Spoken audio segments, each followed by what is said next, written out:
I just thought of something that I can do. I'm going to like create voice notes throughout the day because whatever I'm doing that day, it's just like everything just starts snapping together. You know what I mean? Like I know I don't look like a successful person right off the bat, but the ideas that I have are so interesting and um it feels like I will go somewhere with them. Like right now, it doesn't seem like anything. You know what I mean? It's just like I'm just going through life. I'm not expecting anything to blow up, but I am very much prepared for everything to blow up.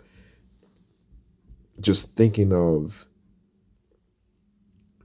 like what happened to me before of like me just working diligently on whatever I'm working on and it will eventually become something. I do think about my visions, and my visions are basically of me becoming wealthy enough to own my own mansion.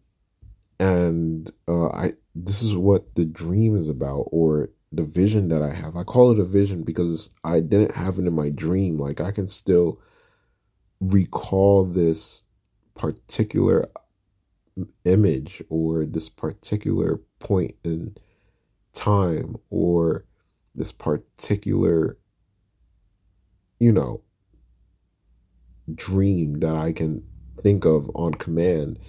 It's when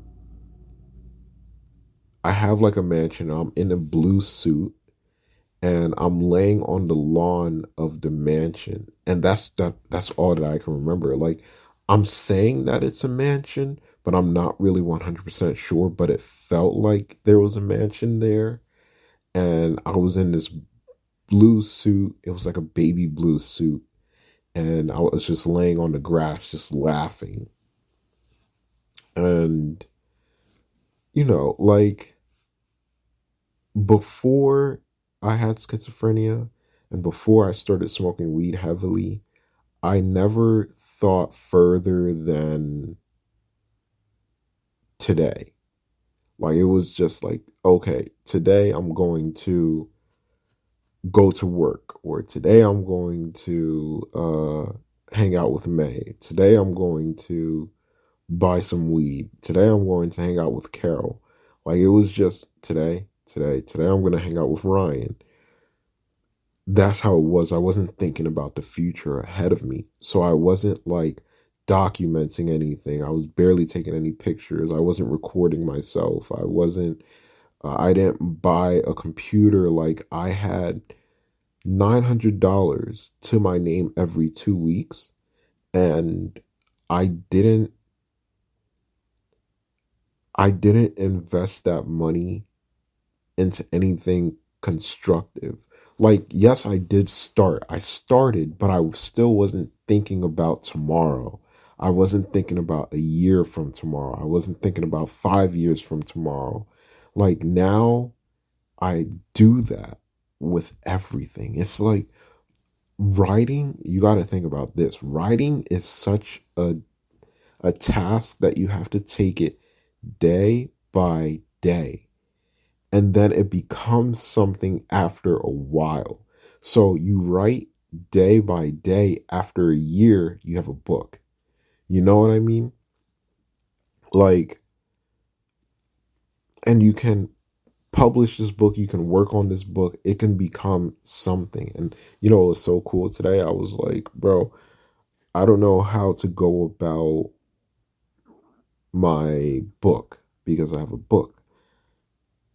I have multiple books written out. They're ready to go, but I just have to go through them and edit them and do all that. And having that is so crazy because it's not like going to work and then, you know, you go to work, you look at your schedule. For the next week, you work 5 days. Monday you start at 4, Tuesday you start at 4, 3, Wednesday you start at 4, Thursday you start at 12, Friday you start at 12, and you're like, all right, that's my week. You know what I mean? But when you write and then you have everything set up, so like you've been writing for a year, it's like, all right, tomorrow I have to edit this much books, this much of the book. And then maybe tomorrow I might edit or I might write. And it's just like one of those two. And it's just like you're just working for yourself. You're not working for anybody else. That's what I was trying to get at. I got a little bit confused. I was like, what am I trying to say here? But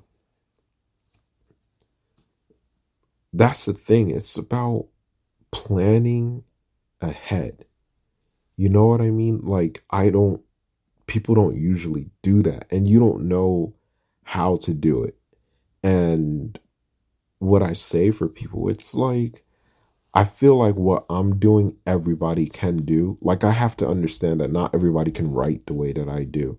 Like I write whatever's on my mind and it just goes down on paper and then it becomes something. Not a lot of people can do that. Uh, but what they can do is write in a calendar. I feel like everybody can do that. And what I try to do is like I'm looking for stuff that everybody can do, and then it creates more ideas. It starts stemming off. It starts becoming a tree, and it has branches. At first, it's just a little sapling, and then it starts becoming a tree. So I have all these ideas where I'm just like, okay, everybody can do this. How can I get everybody to do it? And um, I've been thinking to myself. I was like, how how do I go about this? I've just thought about this in the recent past week where I was just like, I have these ideas, but I want to share them with people. Like I was constantly telling myself, I was like, I should share it with Matt. I should share it with Matt. And when you think about it, it's like the only reason why you want to share it with Matt is because he has money. And if he thinks anything is good, maybe he can get it to start working. He'll be like, "This one is a good idea. You should start working on this one. Get a prototype ready for me, and with that prototype, we can we can basically start something." So then, once again, even though it's my idea, I'm working for somebody else. Like he's telling me, "Okay, work on this idea, get it ready, and then we'll start from there. Once you get the prototype, then we'll bring it to investors, and these investors are going to, I've already gone through that. I know how that works. I didn't know how that worked until I was shown how it worked. But eventually I would be able to figure it out, you know what I mean? But life experience definitely helps out because when I was trying to build my business um as a clothing designer, I got the ins and out. It's like you have to start an LLC. And then I'm thinking to myself, I'm like, all right, if I start an LLC, how can I do this? There's companies out there that will allow you to start an LLC for $0. Like you don't have to pay them anything. They do everything for you. All you have to do is pay for the state fees. But then after you pay for the state fees, you realize that yearly you're going to have to you're going to have to pay a certain price for it to, continue. And the fact that I don't have a lot of money coming in helps me discern through what I should do. So, should I pay for this or should I not pay for this? Like, I'm paying for some subscriptions right now, but I see them as necessities. You know what I mean? Like, I use them on a daily basis or I use them on a weekly basis. Like, it's something for me. And it's kind of hard to go out into the world and be like, okay, I think I need this, I think I need that. The whole LLC thing, for example, do I need it right now? It's like, no, I don't. But who does need it right now? My parents would possibly need it right now because they're running a business and they create revenue from that business.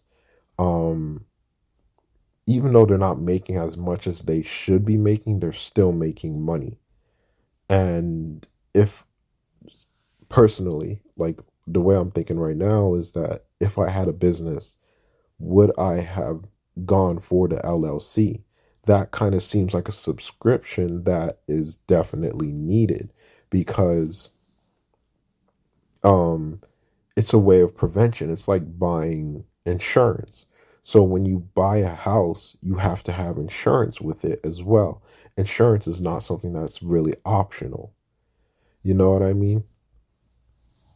So my whole idea is how do I discern what's needed and what's not needed? That's one of the thought processes that I had this week that I'm working on. So far, I've been doing it with apps. So there are apps like dating apps, for example. There are dating apps that require money for it to keep going, for you to look at the likes and to have more likes and get super likes and talk to people. Like you literally have to pay in order to talk to people or see people that actually liked you. And I know that, all right, this is where I stop. It's like, okay, these people are going to ask for money. Are you going to give it to them? And the answer is absolutely not. No matter how much they try, no matter how much they make it seem like you need it, don't pay for it. Um, so I get a little confused because I'm like, well, I pay for Crunchyroll and I also pay for Amazon Prime. Um, and Amazon Prime is something that's important because can you make the can you make the walk all the way to Walmart every single time you need something? Like you're disabled and you can't drive a car. It's not like you have a car, so you will be able to do those things. Instead of paying for Amazon, you would be paying for your car insurance. You know what I mean? So like there's gives and takes, but when you have something, you need to pay for something as well. You know what I mean? So that's where I get a little bit confused. So it's like when I go towards the apps, it kind of clarified itself a little bit more. It's like, all right, so you want to download apps, right? And you want to download as much as possible. Downloading apps helps you think of new ideas of how to develop your own app because I wanted to develop my own app. Um, it it helps you think a little bit more outside the box, and these apps are ran by real people, so it helps you diversify your portfolio, for example.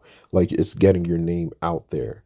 Um, they want you to sign up, and then you put your name on the app, and creates the app creates like like a paper trail for you. You know what I mean? Like your name is everywhere. So I started off with that idea. I was like, all right, I want to start creating a paper trail of my name. And then it was like, okay, so you have to start getting free apps. And I was like, what is free apps? It's like apps that you don't have to pay for, and it possibly pays you instead. I added that second part there just now, the one that it pays for you instead, because there are different examples of those apps out there. So you have Facebook, you have Twitter, you have Instagram, these social apps. Um, you have those social apps that you can sign in and use for free, and it has free features. But then sometimes they ask you if you want to pay, and other times they ask you if you'd rather get paid for what you do. So like Instagram doesn't have a pay feature. Um, you don't have to pay Instagram even to get rid of the um what's it called? Even to get rid of the advertisements, right? Even to get rid of the advertisement, it doesn't have anything like that. So that's the ultimate app that you want to go for. That's what you should have on your phone. You should be using that because it's a free source of information. The information might seem bad, but it's not typically all that bad. Any information that you can receive will be good information, but what the population has been getting angry about is that they're like, okay, so you have all this information, not all of it can be good. It's like, yeah, some of it is false, some of it is created by AI, uh, some of it is good information, a lot of it is bad information. But we got to realize that we are filters. We're able to filter out the good and the bad, and we shouldn't have to worry about that. But whatever. Um, so I'm trying to find apps that are free. So you have Instagram, you have Facebook, and then you have some apps that make you pay, like X. Um, it makes you pay for more coverage and a check mark. Um, so it's still like a social media app. This is why I get a little bit confused because it's like, all right, it's a social media app, right? And you don't have to pay for it. You don't have to pay for it to use it. You can use it to its full, basically its full function. When you pay for it, you get a check mark. You get more space to write. You can edit your post like 10 minutes after you've posted it. You can do all that type of stuff with it, right? So it's like, all right, cool. I can do a little bit more stuff, but like, do I need to pay for it? You know what I mean? Do I need to purchase this item? And then it's like, no, you don't have, you shouldn't purchase these items, especially since you don't have money. But that shouldn't be the only reason why you don't pay for these specific things. It's like, um, there should be more to it so that you can truly understand where you're coming from. You know what I mean? Because that's the big problem. That's the really big problem. It's like I just don't understand the logic behind what I'm doing. So it's like, yeah, I'm going to get these apps. I'm going to get Duet. I'm going to go start getting these matchmaking apps, Duet, Yugo, and uh Hinge. So I'm getting these apps and it has the same tier mechanism as X, Twitter. X is hard to say, bro. It has the same mechanism as X or Twitter. So how can I discern what's right and what's wrong? It's like, okay, so to determine what's right and wrong, you got to break it down a little bit more. You don't understand, you don't truly understand what you're doing, so you have to have more logic behind what you're doing. So go ahead and download those apps and see how they work. So I downloaded Hinge, and Hinge was really ridiculous. Let me go to Hinge real quick. Hinge, you basically discover different matches, and then you like a photo, and then you send a like, and then you keep going like that, but you only get about like 10 likes per day. And the matchmaking the matchmaking thing about this is that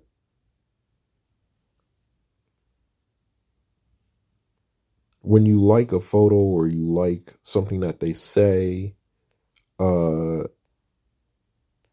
you don't really get much whatsoever from that. Like if somebody liked my stuff, it'll be like, oh, they liked your picture. And I'll be like, all right, cool, that's cool. And then, like I said, like after like 10 likes, you're out of free likes for today. So you can pay weekly, monthly, every 3 months or 6 months. So if you were to pay weekly, you would have to pay $20 per week. Monthly, you would have to pay $45 per month. Every 3 months, you would have to pay $29. You would have to pay $30 to have more likes. You get unlimited likes and you get to see everyone that liked you. And like if you start to get these likes, like I got one like from this person. She liked my photo. I liked her photo as well. So we're a match. She's a teacher's assistant and I can message her.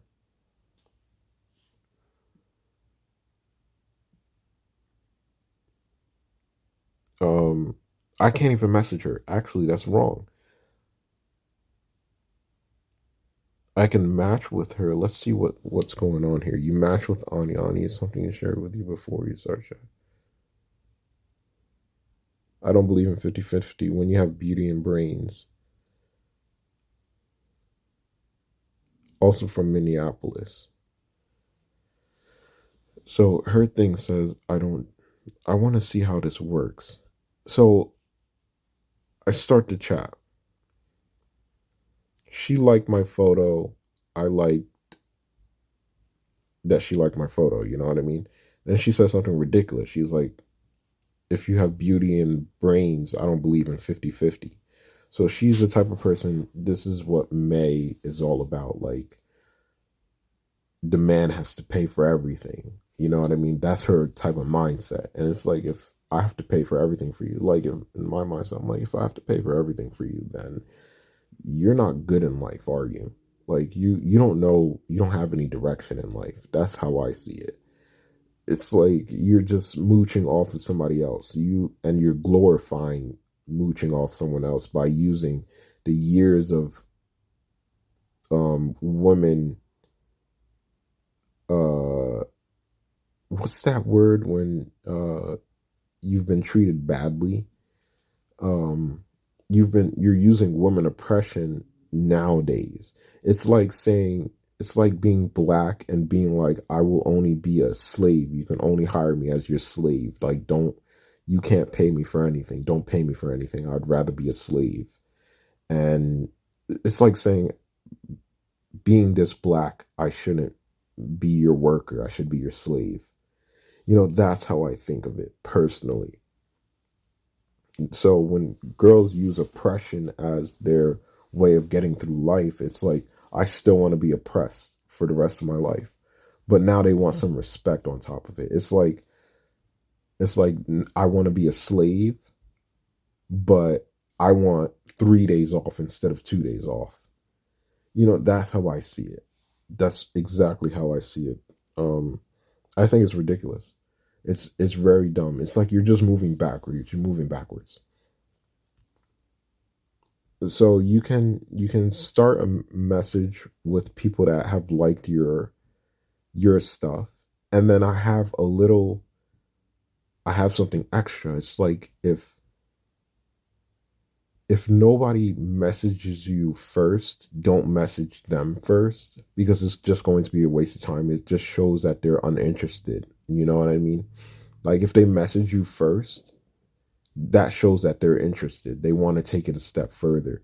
But if they don't message you, don't message them, because it's just going to be a waste of your time. I've had a few examples that have worked out that way, where I messaged the guy first and I was just like, yo, what's good? Uh, Facebook friends. So I'm sitting there, I'm messaging him. I'm like, yo, what's good? He messages me back and he's like, hey, what are you doing this weekend? And I was like, uh, writing and reading and stuff like that. And he was like, all right, cool. That's all he said. He's like, cool. And I'm like, what are you doing this weekend? He's like, I'm watching games. And I'm like, do you have a favorite team? And he's like, I like the Giants. And then I didn't message him back for the rest of the day, because I found out that it's very tiring for me to message people it's very, very tiring. Like all I can do is focus on that person for the full day, and I can't get anything else done. And I'm a writer, I'm a reader, I work on social media, so doing that really wrecked my day. And I had to realize that, but I didn't realize it at first. So then I didn't message him for the rest of the day. And then I was going to go and message him, and it turns out that he unmatched us. So I'm sitting there like, wow, that was a waste of time. And what did I do with that when I messaged him first? And he didn't say anything. But then there's this other dude, this Mike guy. He was like, yo, what's up? He said hi first. And then we got to a whole long conversation and we talked to each other for like, you know, a good week or something like that. And we shared each other's socials. Basically, I did what I set out to do. I want to make friends and I want them to follow my socials just to see that I'm a real person and I want to meet real people as well.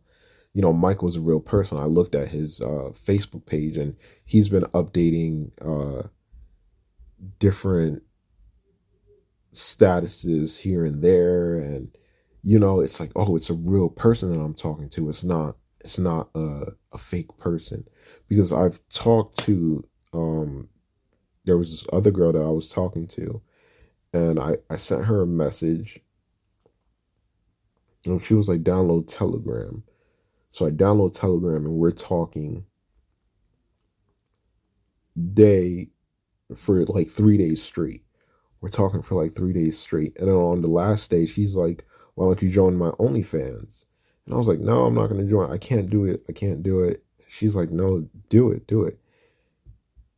And then she's like, I don't feel safe on Telegram. So follow me on OnlyFans. And I'm like, no, I'm not going to follow you on OnlyFans because I had that rule before I started doing this. Basically, when I started reaching out to people to talk to them, I was like, before I do this, just make sure that I don't give out my bank account information, give out any passwords, make sure that I don't,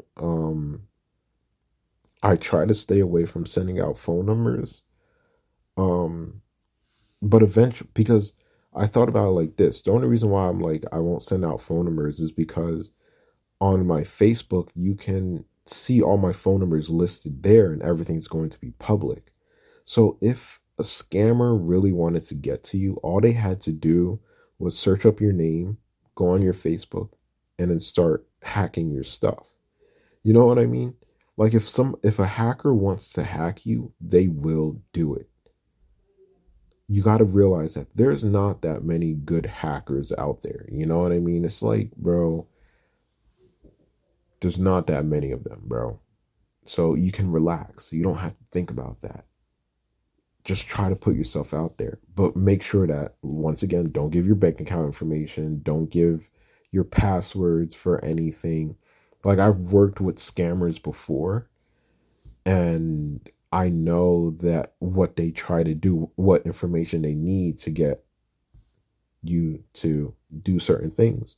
So, you know, I was doing some research as well. I was like, what does a person want? What does a scammer want? And it's like they mostly want money. And they were talking about the scam that this Linda girl was running, where she acts like she talks to you and she's like, "Hey, how you doing?" She talks to you hourly. She literally messages you every 10 minutes. Every 10 minutes, she messages you back. Sometimes she would message back a minute later, like real quick, no matter what you're saying. And I got a good flow with her. I'm like, yo, this is mad cool. But I didn't expect anything. I was like expecting something, but I didn't know what I was expecting. All I knew was that it was a scam. So I'm like, all right, well, we're gonna keep talking. And it's not like she can hack my phone. It's not like she's going to hack my Instagram or anything like that. She's just going to talk to me. Because if she wanted to hack my Instagram, she wouldn't even have to talk to me. You know what I mean? Like, what does she want? And I researched it beforehand, and it was like, this person is probably going to want to get you to pay for something. And she's going to ask you to get something from you. Like, you know, the scam can be one or the other. So it was like, all right, she's going to ask me for something to pay for. And then she was like, follow my OnlyFans. Her OnlyFans was like $3 for the first month and then $20 for the months after. She's like, yeah, just pay for my OnlyFans. And it was only $3. So any other person would have been like, it's only $3 and then I'll cancel it before it turns to $20. You know what I mean? And this is Linda's job. Her job is to recruit people to go on her OnlyFans. So I sat there. I was just like, no, I'm not gonna subscribe to your OnlyFans. She's like, why not? I'm like, no, I'm not gonna do it. We've been talking for 3 days so far. You know what I mean? This is the third day, and she's just like, you know, why aren't you? Why? This is a big red flag. Why aren't you subscribing to my OnlyFans? I want you to subscribe to it so we can keep talking there. And she's like, we have a good vibe. You know, like we did have a good vibe, but like it doesn't matter. We were talking like nonstop, bro. And I was actually having fun. And what it said online was like, some kids give these people too much information. Like they get on camera and they do sexual acts on camera, and then that person tries to blackmail them by saying like, okay, if you don't give me more money, I'm going to show this to your parents. For you were jerking off on camera, I'm going to show this to your parents. So now I had to steady myself. It's like, all right, I'm not going to send any pictures like that. I'm not going to do that. I'm going to try my very best not to fall into this trap, because I also researched schizophrenics, and schizophrenics, it was like schizophrenics are known to be violent, but they were like, schizophrenics are not actually violent. They're more likely to become victims than to do the crime. You know what I mean? They're more likely to become victims. So then I'm sitting here thinking to myself, I'm like, am I becoming a victim? Holy shit, I'm becoming a victim. And it's like, no, no, you have this plan. You have a plan behind this whole thing. You've dealt with scammers before. So it's like you just have to be cautious with how you go about this. And I'm like, all right, fine, I'll be cautious. I'll do as much research as possible. I'll make sure I won't give away any information and stuff like that. And that's where I found myself. It's just like, okay, now I'm talking to scammers. How the hell did I get to this? And then basically I got to the point where it's just like you kind of have to deal with them like they're a real person, because people deal with them like they're not real.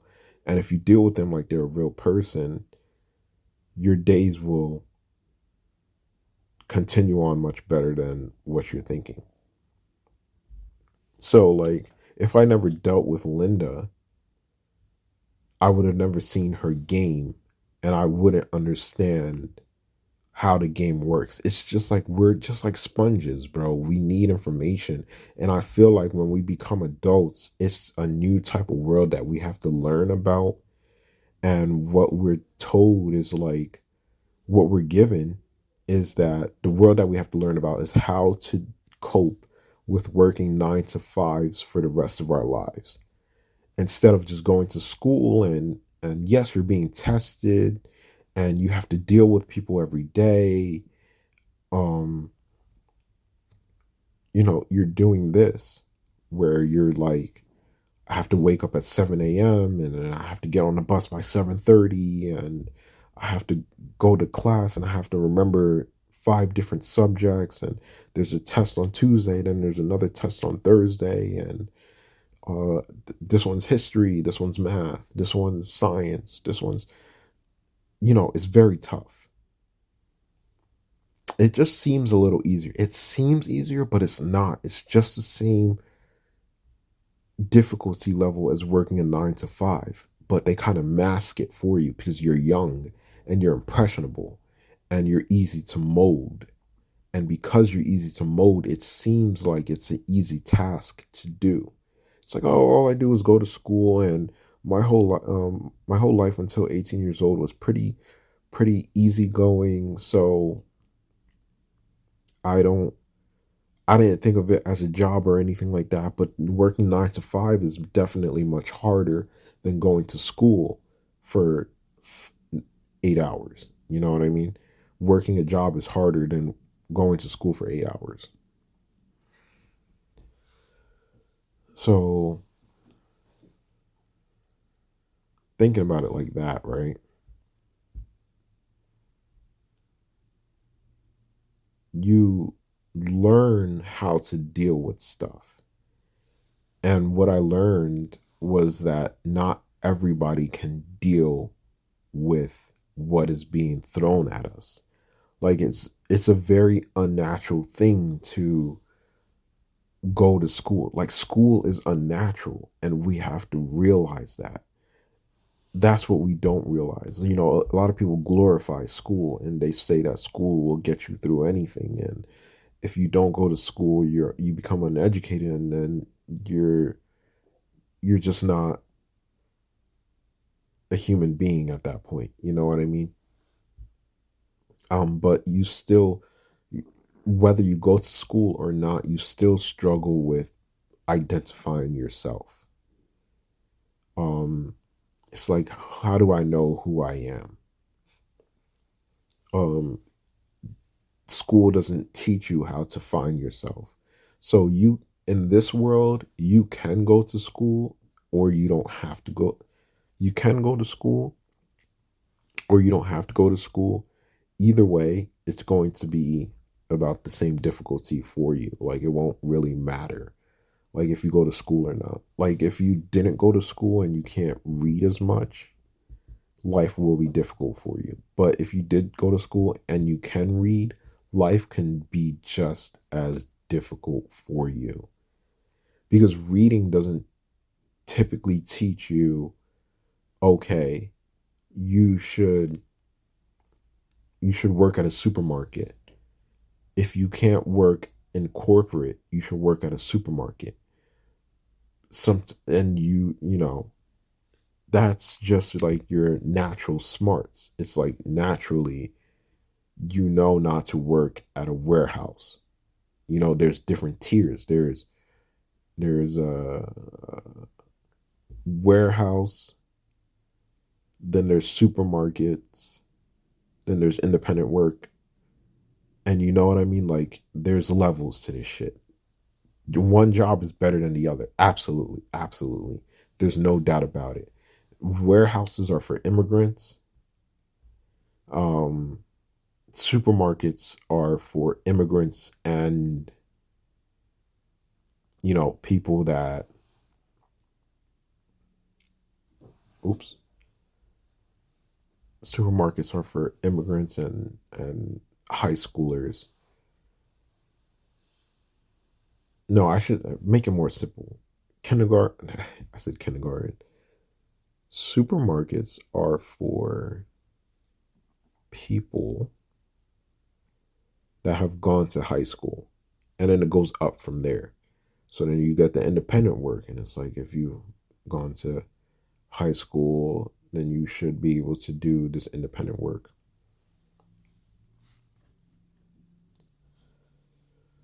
Whew, I've been talking for a long time. I always get worried if I talk for a long time because that brings up red flags. It's like because I've talked to myself before, but only because I was off my medication.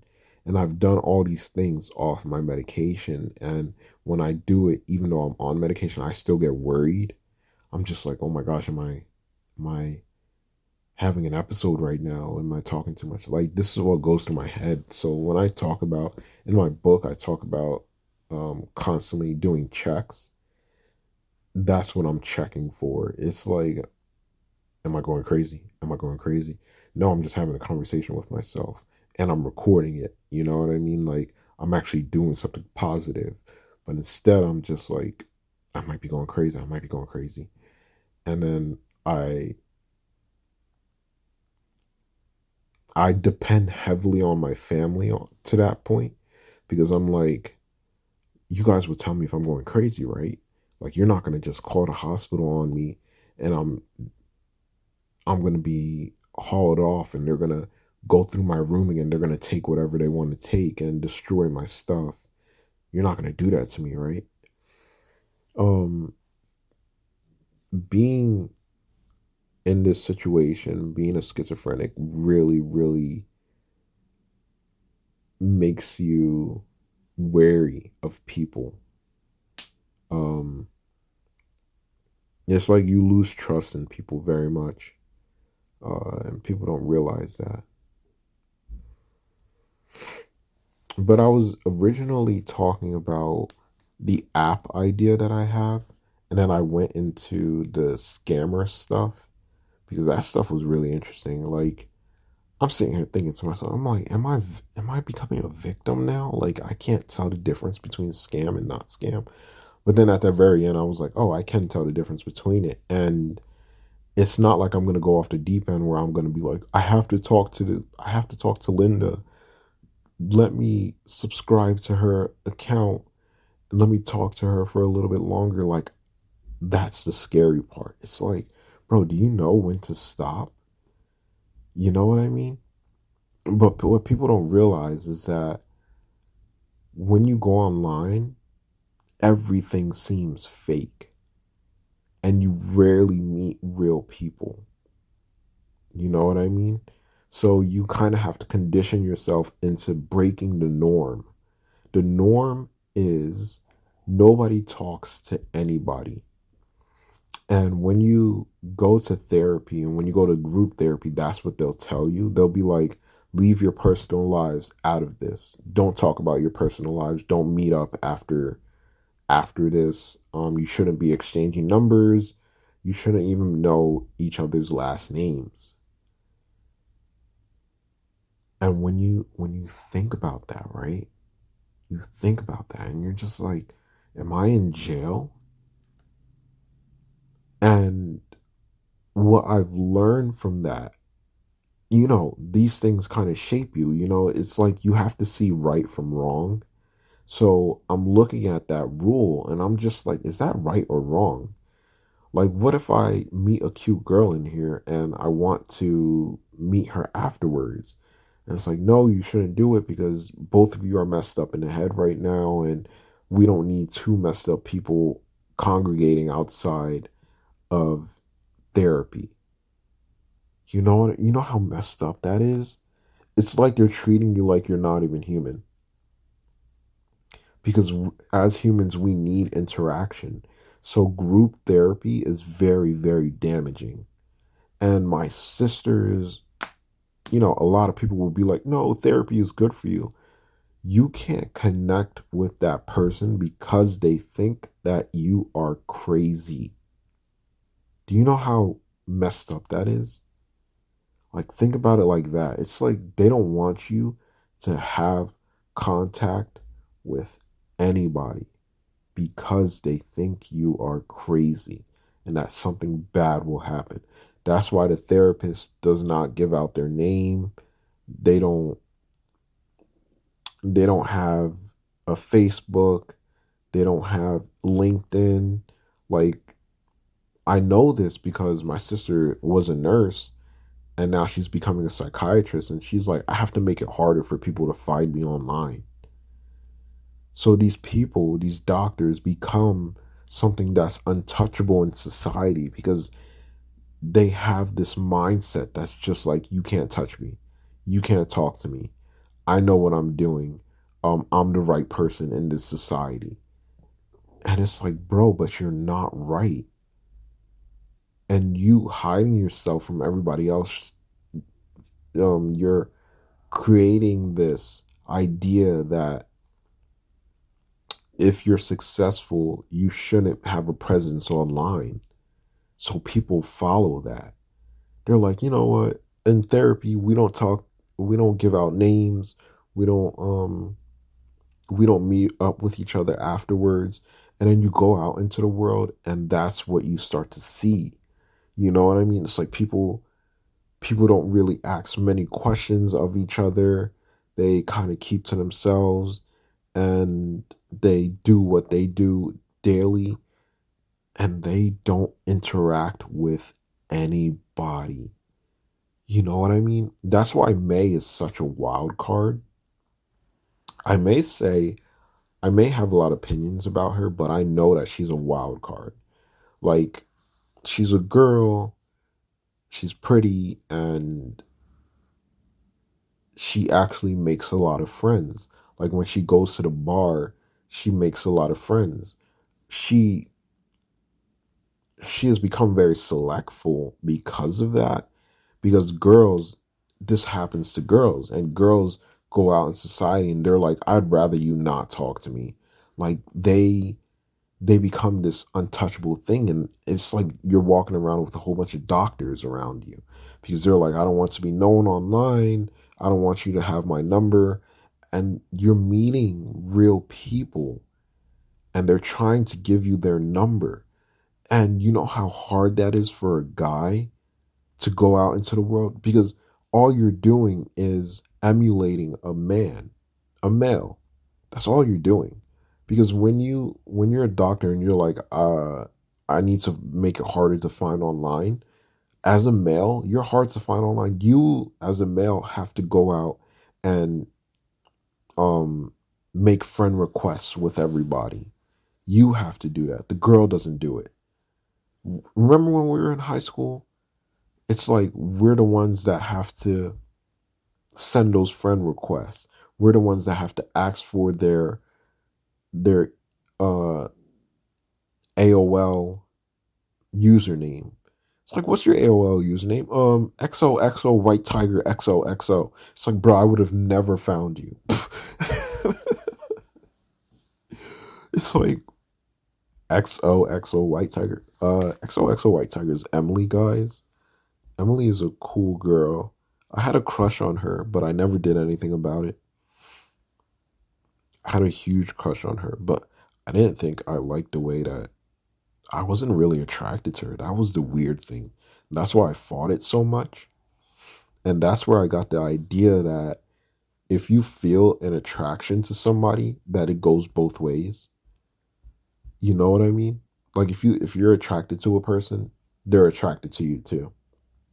That's how I started thinking a little bit later on. And I was just like, oh, okay, if I'm attracted to them, that means they're attracted to me. Like, if I like Rachel Cook thinks I'm somewhat cute. She likes me. But in reality, it's like, no, she could not even like black guys. Like, she might not even like black guys. You know what I mean? But just because this world has such a bigger scope that you can look into now, it becomes something completely different. You have to deal with that. And it has to be, this is real life. That's what real life is. And real life is very scary because it's like, when you think about how real life is and you're a schizophrenic, it's like, okay, life is real. So that means, what does that mean for me? And it's like, well, schizophrenics are violent sometimes and they do violent crimes because they hear voices and the voices tell them to do something bad. And it's like, well, I've heard voices before, and what they were telling me to do was become friends with everybody, and they were telling me that the prince, I was a prince of drug dealing.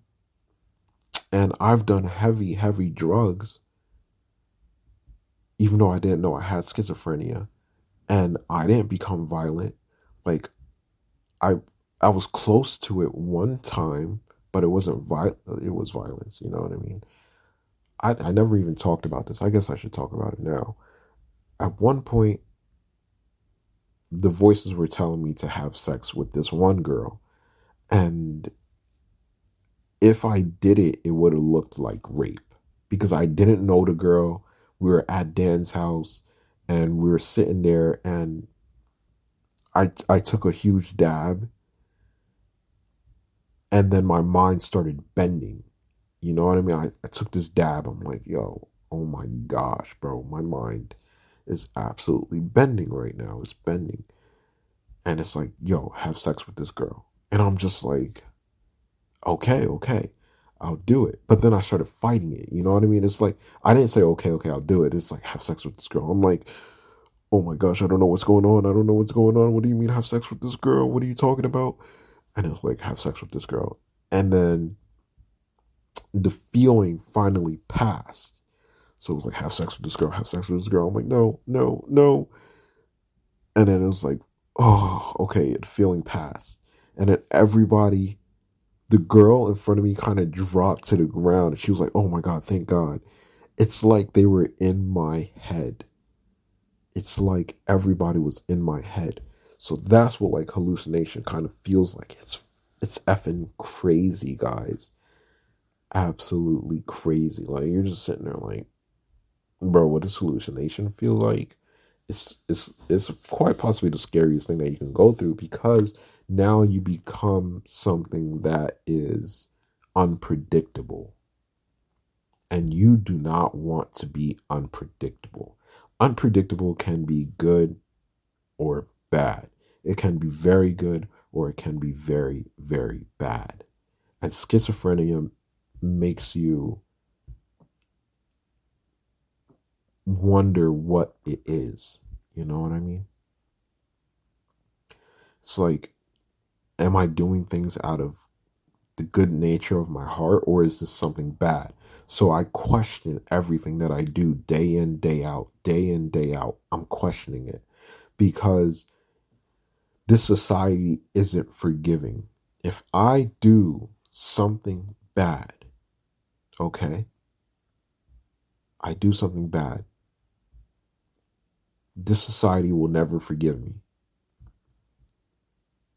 I might have the green light to be like, oh, he has schizophrenia, so we won't put him in jail. We'll put him in a mental hospital for 7 years.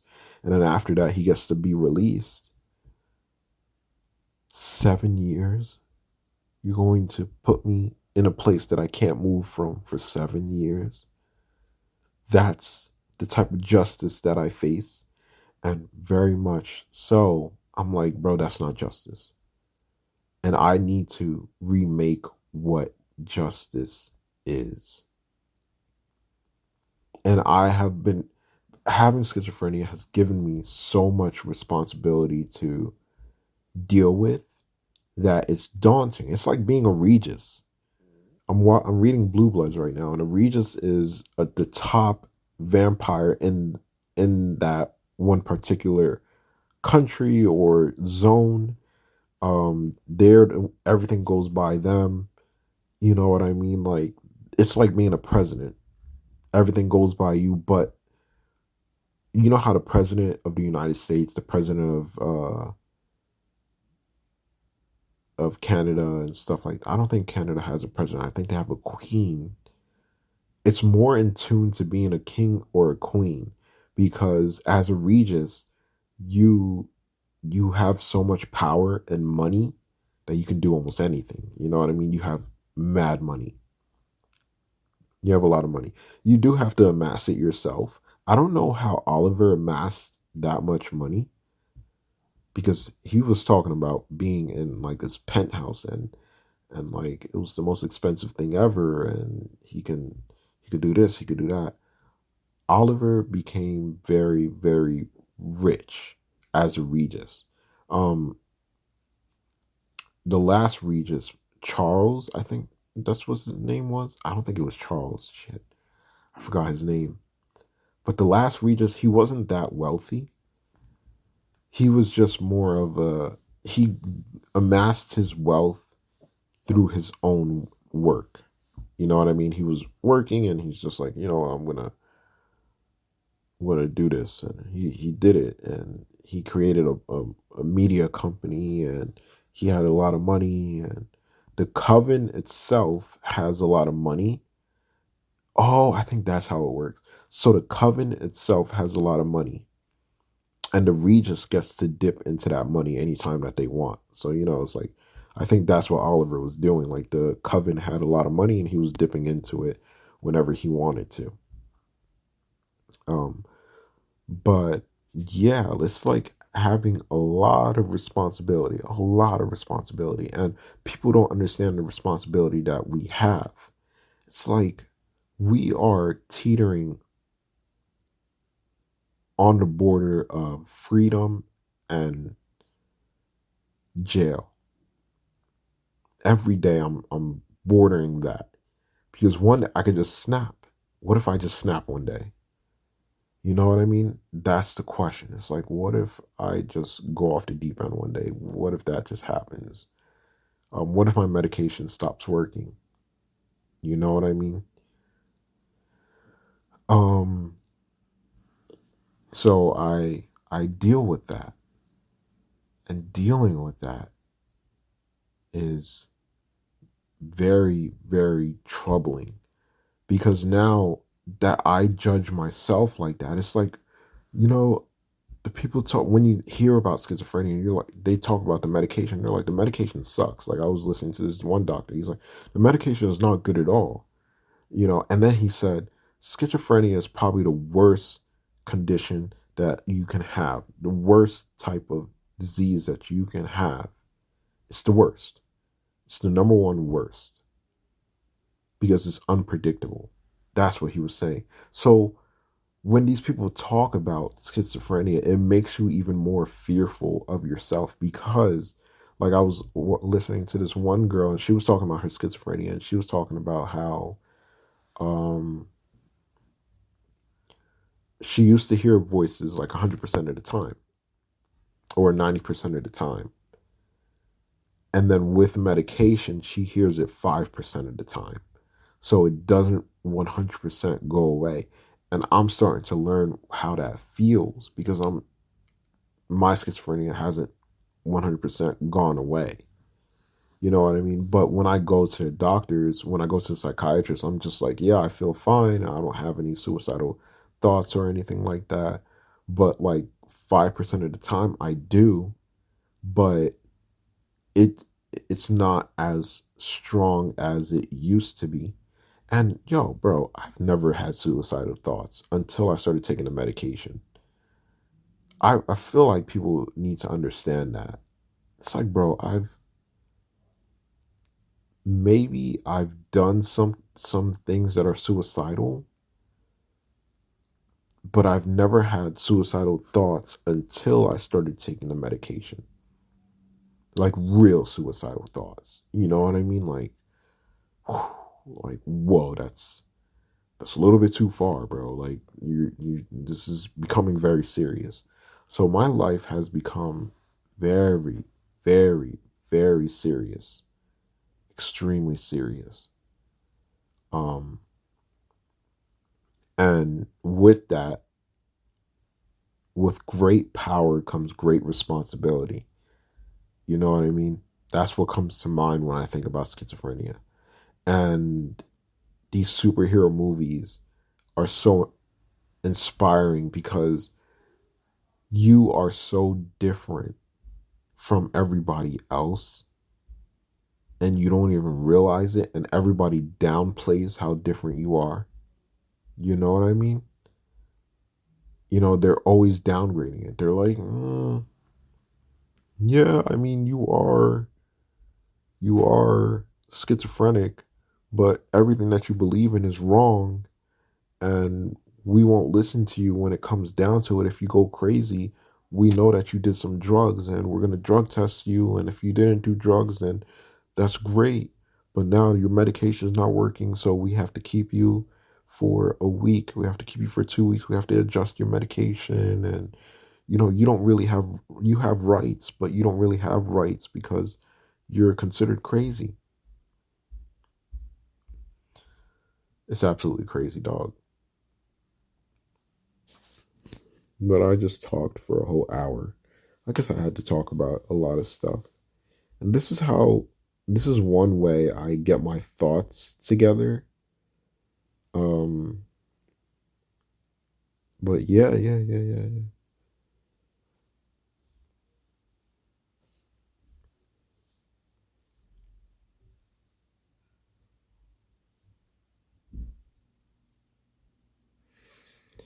It's New Year's, guys. Happy fucking New Year's. Um, so what was I talking about in the beginning? Um, I was talking about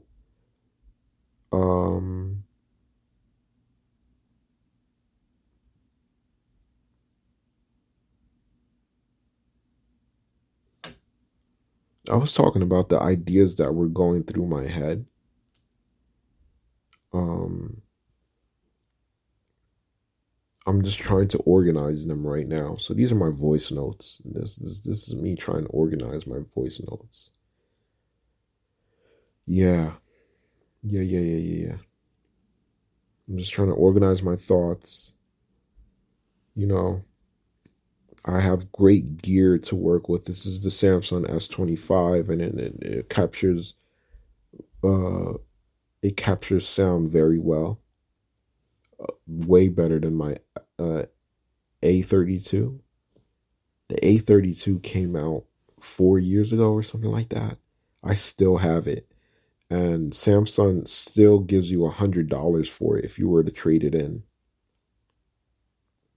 But I still use it. It sucks right now. I've done some things to it that I shouldn't have done. And yeah, bro. I needed a measurement of how much gigabytes an hour recording does. So I'm gonna stop it just to get that. And then what I was planning on doing was, if I have any thoughts, I was just going to record and then I'll pause it. And when I have another thought, I'll record, then I'll pause it throughout the day. Maybe I don't need to do that. Maybe that's inefficient. Maybe this is more efficient. This is like, bro, get your ideas out, talk for an hour, and just post this online. See what other people think about it. You know what I mean? So much work to do. So much work to do. So many ideas going through my head. What I was just talking about was just one of the ideas that I've had recently, and I'm working on it right now. It's pretty tough. I'm not gonna lie. Oh, the other thing that I started doing was following people online, not only to get more followers, but it's just a strategy that I thought of. I'm gonna follow as many people as possible, as many as the account allows, and then what I'm going to do is we're gonna figure out what happens after that. You know what I mean? This is just a thought process that's running, and most people their whole lives won't do anything. They don't have new ideas. They don't act on anything. They just do what they're told. And right now I'm doing what I want, and that's scary, dude. That's very scary. It's like moving. You're not on the road anymore. You're going off road. And will your tires pop? Will you break your axle? Will you break your oil tank? What will happen? Will you fall off a cliff at night because it's too dark and you couldn't see? You know, the road is easier to drive because it has pit stops and it has tarmac. It's easy to follow the road. It's harder to go off road. And we all have off road cars, but we stick to the road because it's easy. I'm just making a bunch of analogies of like, yo, think outside the box, bro. All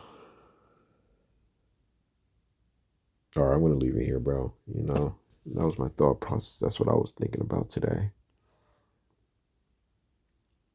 Stereo. I'm walling, bro. I'm walling, bro.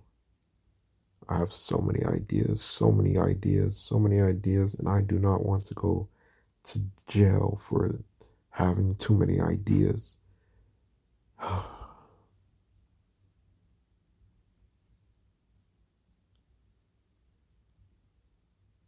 right, peace out.